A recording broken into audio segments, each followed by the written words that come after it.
Buona giornata.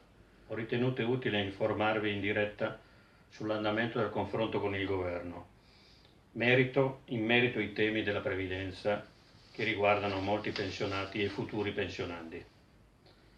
Il confronto con il Governo tecnico si è concluso e ora attendiamo il tavolo politico che dovrebbe essere attorno al 29 di luglio. Però ritengo utile e giusto fare il punto con voi utilizzando anche questo strumento dei social. Il tavolo è stato convocato, come voi sapete, dopo la manifestazione nostra del 19 maggio, dopo il risultato di questa grande iniziativa. Noi abbiamo chiesto al governo 3 temi importanti per i pensionati. Il primo, pagare meno tasse, pagarle come i lavoratori dipendenti, un sistema di rivalutazione più giusto delle pensioni e che si concluda la politica del blocco della rivalutazione. E poi la tutela del potere d'acquisto delle pensioni, perché le pensioni sono calate del 30% negli ultimi anni. Il tavolo ha affrontato alcune ipotesi. Una di queste ipotesi prevede l'allargamento della no tax area, e per cui la messa in parità di condizione sul piano fiscale tra lavoratori dipendenti e pensionati, anche sotto i 65 anni, un intervento di allargamento sulla 14ª. Noi pensiamo che questo sia un fatto importante e positivo, e poi il ritorno ad un sistema di rivalutazione della vecchia legge Prodi prima che fosse modificata dal governo Berlusconi. Per i pensionandi invece dovrebbero essere previsti interventi per i precoci, per quei lavoratori che hanno iniziato a lavorare presto, da piccoli, i lavori usuranti, per coloro che hanno lavori pesanti, complessi. Poi la flessibilità in uscita, infine anche si è affrontato il tema della ricongiunzione onerosa. Il governo non dice ancora, però, quante risorse mette a disposizione per affrontare questi temi. Il confronto è andato abbastanza bene, ma non c'è ancora la quantità delle risorse corrispondenti agli interventi da fare. Ed è evidente che per noi, se non ci saranno delle risorse, bisognerà iniziare di nuovo a mobilitarci. Attendiamo il tavolo del 29, un confronto politico che dovrebbe in qualche modo definire quali sono a grandi linee le quantità economiche e finanziarie per rispondere ai temi che abbiamo posto. Noi speriamo che vada bene, diversamente ci mobiliteremo come spesso abbiamo detto. In riferimento alla diretta che noi abbiamo annunciato, ci sono state rivolte una serie di domande. Ci ha scritto per esempio Renato sulla restituzione degli arretrati del blocco sulla rivalutazione.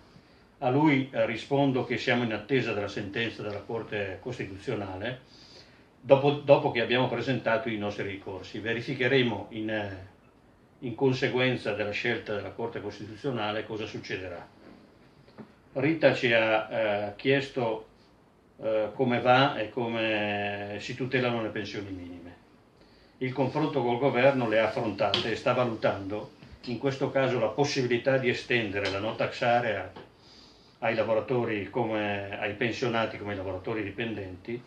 Inoltre c'è una discussione e pare la possibilità di allargare a più pensioni e a più pensionati la 14ª, per cui dando una risposta alle pensioni più basse oltre che quelle minime. Si sta inoltre valutando la possibilità per il prossimo futuro di ridurre le tasse ai pensionati, di riportare le tasse pari come al lavoro dipendente. A Daniela, che ci ha chiesto il tema, come si risponde al tema dell'aspettativa di vita, noi rispondiamo che il confronto col governo sta valutando la possibilità di bloccare a 67 anni l'aspettativa di vita, partendo inizialmente dai lavoratori che hanno lavori usuranti e poi allargarla ad altri.